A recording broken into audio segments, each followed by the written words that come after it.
What does a garden that feeds an entire family, half the neighborhood, takes a lot of work and brings even more satisfaction look like?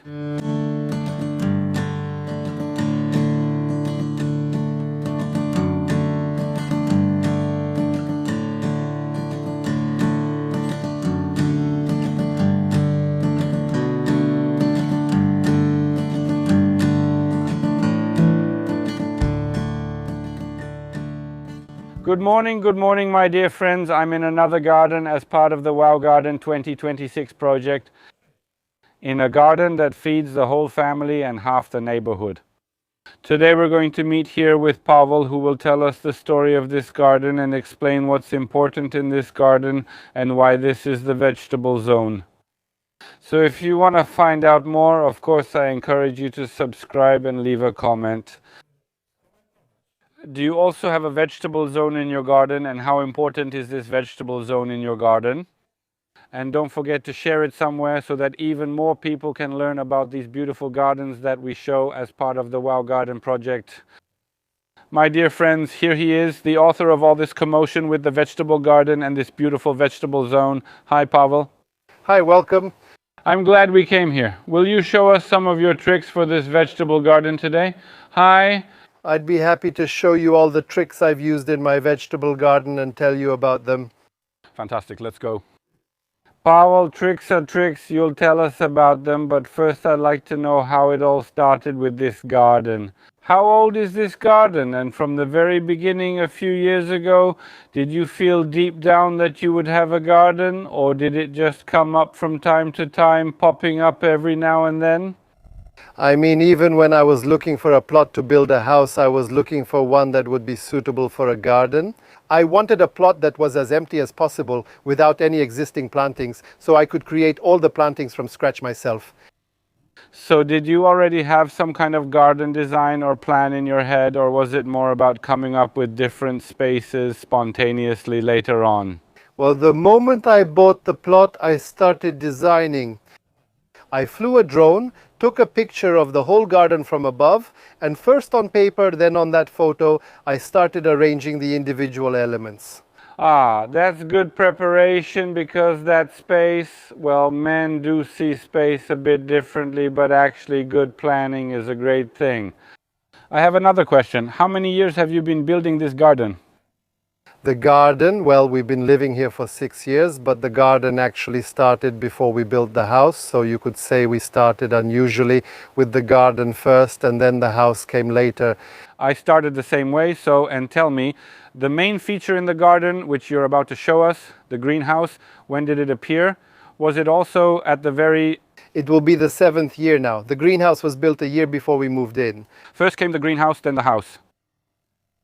That's a good way to make a garden, to start with that, and then later on plan out the spaces around the house. Great, so let's go then. You'll show us your greenhouse. Come on in.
Paweł, we're in the heart of your garden. To be honest, I'm already drooling just thinking about what will grow here, but I'd like you to tell us how your vegetable garden is laid out. What is its main part and what is just an addition? Well, the main part is definitely this greenhouse, because it not only can you start all our seedlings in it, which will later end up here in the beds, but you can also spend time there. because when it rains, or for example in winter when there's snow all around, if the sun comes out inside, we really have spring temperatures. Great. And what else in such a vegetable zone, a larger vegetable zone like the one you have, would be useful? What elements here might be useful, or what kind of workspaces, things that you can't imagine this zone without? Well, the idea behind this kitchen garden was that everything you need would be within reach. Namely, a composter where we get compost that we later spread on the beds. A hive for pollinators, which will later make sure that all our flowers get pollinated. A section where, for example, we can put away tools, garden sheds where we can store them, or even a smokehouse where we can smoke our products. A smokehouse, that's great. I also saw a workspace there, actually 2 workspaces. We'll go there in a moment and you can tell us about them. Absolutely.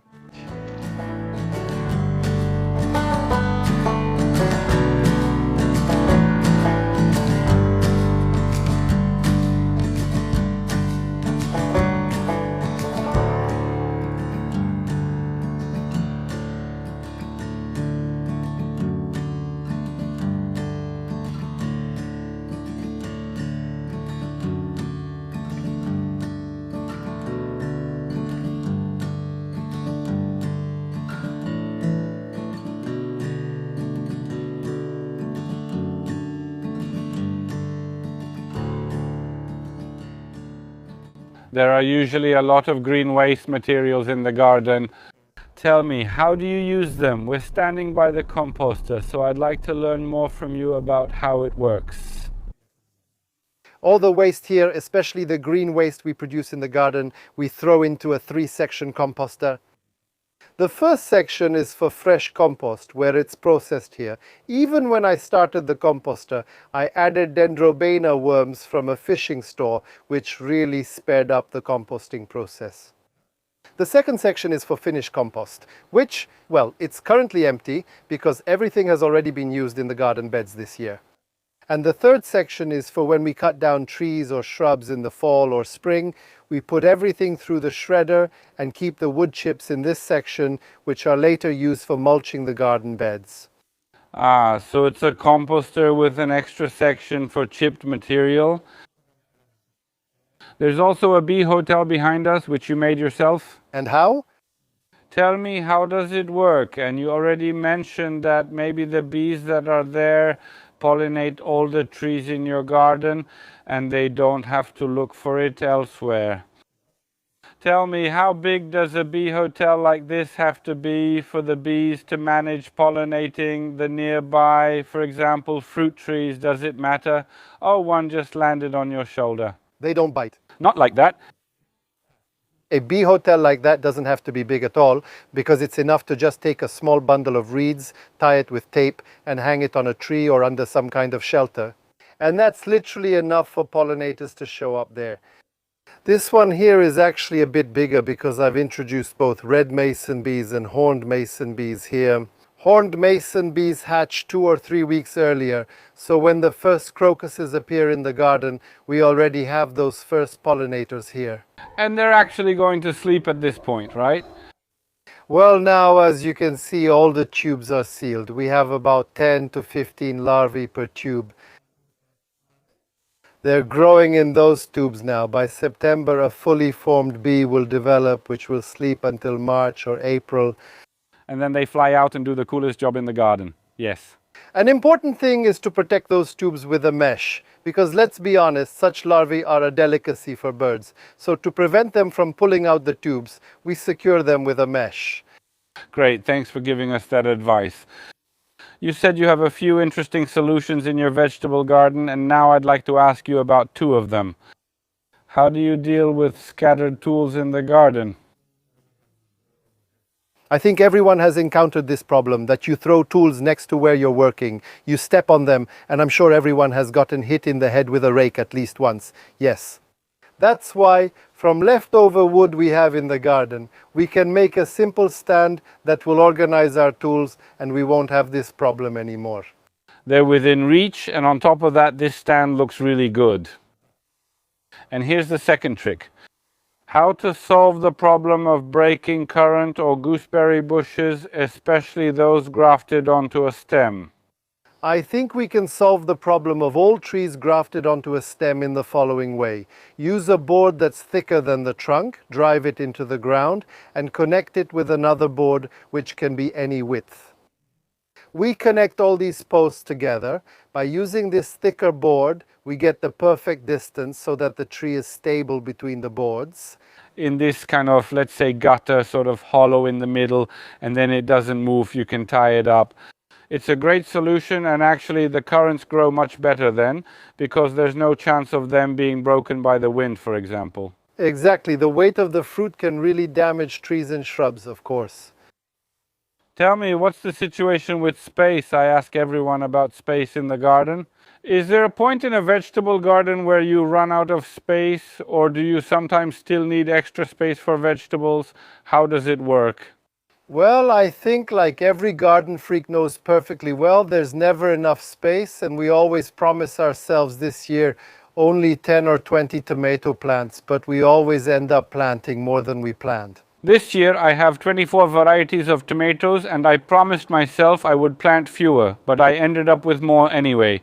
But because of that, maybe I have a solution for you. Maybe it'll be enough for small seedlings. I brought you a planter from our partner Jagram company. It's raised on wheels with an extra shelf and with the option to drain water. And maybe you can fit 3 or 4 cucumber plants here, or some nice herbs, because you can move it around. You can actually move it somewhere else. Well, I think it will definitely come in handy, especially since it also looks very decorative. Yes, because it fits with all the things you have here, yes. I see the manufacturer painted it, so at least we already have that one step out of the way. Next time we come, I'll be watching to see what has appeared here. Please do. And for you, my dear friends, I also have a surprise. If you click the link in the description of this video, you'll get 10 off every product on the Jagram website right away. And if you don't want to click, just enter Hubert10 and those amounts will also be discounted for you. What is important for you to have in a greenhouse? Do you have any special vegetables or maybe even fruits that you grow in a greenhouse? Should they be there, and are they very important to you? Well, the most important thing is to have vegetables that we love to eat, because everyone at home cooks a lot. So what kind of vegetables are those? Of course, those are tomatoes, which we and the kids really love. Of course, those are peppers, which we use to make a lot of preserves, and we also use chili peppers in our kitchen and later turn them into preserves. You say that we cook because you also show what you make when you cook and when you grow vegetables on your YouTube channel. What is the channel? What's it called?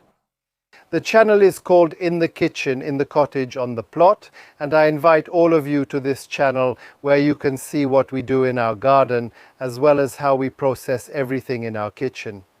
Great, we invite you there. Check it out because you can really learn some very interesting things there. As I mentioned at the very beginning, we are in a garden that feeds the whole family and half the neighbors, so I wanted to show you how many preserves appear here. All of this comes from your garden. Yes, all of this is from our garden. Together with my fiancée, we process all of it here. And the quantities are so large that, as you mentioned, friends and family can't eat it all, so we turn the surplus into preserves, which are very enjoyable in the winter. Great. It's really awesome that you can have your own, that from your own vegetables and fruits too, because you also have fruit. Yes? For example, grape juice comes from grapes that grow above us. Oh, I'll talk about those grapes in a moment because that's really great. Paweł, you still have some seedlings. They didn't fit, or are they waiting to be planted somewhere else? They're waiting to be given away. Great. And how does it work? Do these plants grow on their own, or do you have to water and feed them with something? Because to have such abundance, they probably need something, right? No car runs without fuel. That's why from our next partner from the company Sumin, we brought a small set for now, but a bigger batch of nutrients for different plants is on the way. Here I have some for cucumbers and for flowering plants, because as you'll see in a moment, there are also flowering plants here in this garden. This garden isn't just about the vegetable patch, but also about beautiful plants. So, to make sure they look even more beautiful in the summer when we come here, we have fertilizers. Why did you plant grapes in the greenhouse? I'm really curious about that. Tell me. First of all, because the fruit is much tastier in the greenhouse than the ones growing outside. Well, because it's warmer here, right? Yes. Exactly, they produce more sugar, so they're sweeter. And what else? At the same time, the greenhouse benefits too. We don't have to shade it. We have a naturally shaded greenhouse. I have to tell you, he won me over with this solution. I think I'll plant a grapevine in my own greenhouse. And let me know if you also have grapes growing in your greenhouse and shading your greenhouse crops.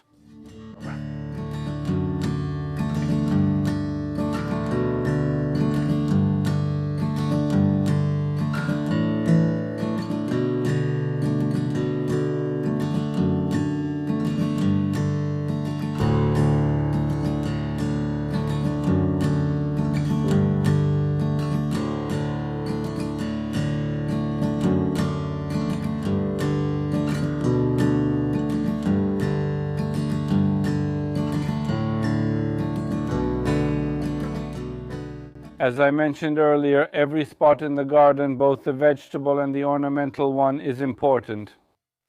Tell me, why do you have a spot in the greenhouse that takes up space from the plants? Contrary to appearances, it doesn't take up space, but actually gives new life to the plants. Because here on this table, we prepare all the seedlings. Later, these seedlings grow here on the other side. And it's a really nice, useful place where we can even do small DIY projects that, for example, would be impossible outside because of the rain. So in short, you could say that not only is it a very useful place, but it has also extended by about 3 or 4 months the time we spend in the garden, because we're in a warmer place and it's not raining on our heads. No, it's great. I'm almost convinced already, but besides that, I saw that outside you have another place like this to work, and there's a sink there, right? Yes, because here we have a dry table, and there we have a wet table, where we can wash all our vegetables that we've grown. Listen, total luxury. Who has a place like this in their garden where there's a dry work area and a separate area for dirty work? Write in the comments.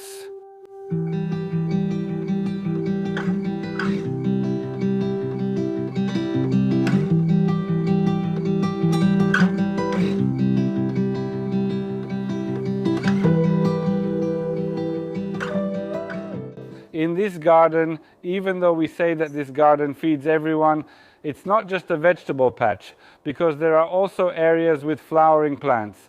They're directly linked to the vegetable patch, since that's where seedlings are grown. They appear here gradually. I see that a lot of new seedlings are being planted. Summer will make this place colorful. Well, during the next visit, this garden will definitely look completely different. There won't be all this black soil. It will definitely become much more colorful, and there will be a lot of those Polish flowers that personally remind me of my childhood in allotment gardens. You keep promising. I promise.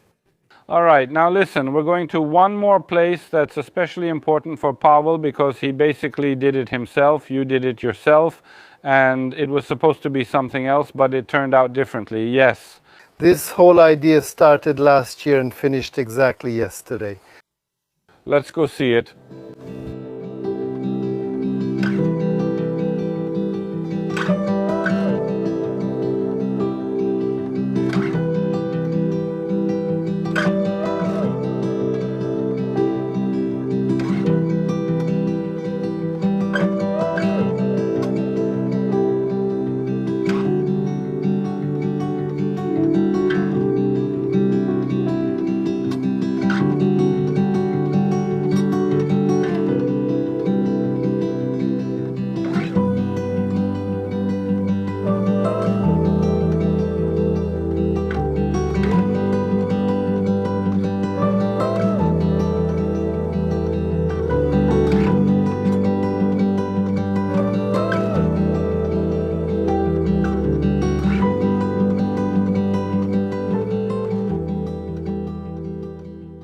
You said this is something that was created over the whole year. What was it supposed to be, this where we're sitting right now?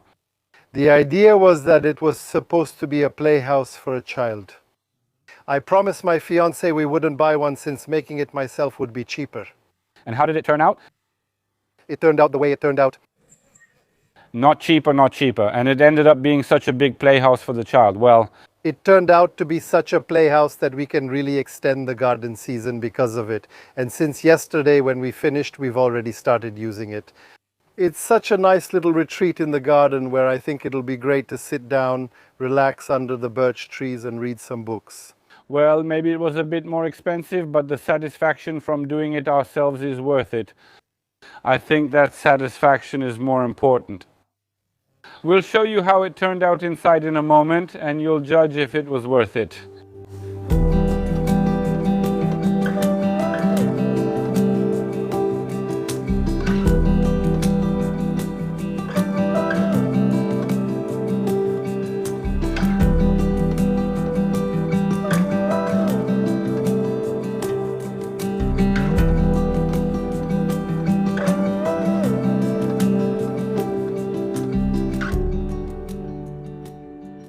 Listen, we ended up with a house for the whole family, so I also brought gifts for the whole family from our next partner, Allegro. A toy chest for the child. Oh, Great. for you, a sprayer so you can even feed the plant with liquid fertilizer. For our neighbor and for you, a bag for weeds because it's always nice to take a walk, or for wood chips and a bit, or for wood chips. Well, a big bag in general, right? And together, all of you can plant tulip bulbs and bulbs of other spring flowering plants in these little baskets. Because it's a joint initiative and even a fun activity, so the baskets will come in handy since it's almost time to plant bulb plants. I hope all of this will be useful. Thank you. I will definitely use it. If you have bigger expenses for garden items, remember that with Allegro Pay you can postpone the payment for 30 days or change it to convenient installments. And now, as part of our annual game, quick questions and quick answers. So the first question for you, cucumbers or tomatoes? Tomatoes. Without them, Italian cuisine doesn't exist.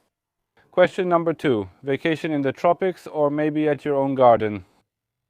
No, definitely at my own garden. Summer in Poland is beautiful, and in winter go abroad. Working in the garden at 6 a.m. or maybe at 9 p.m.? At 6 a.m. and at 9 p.m.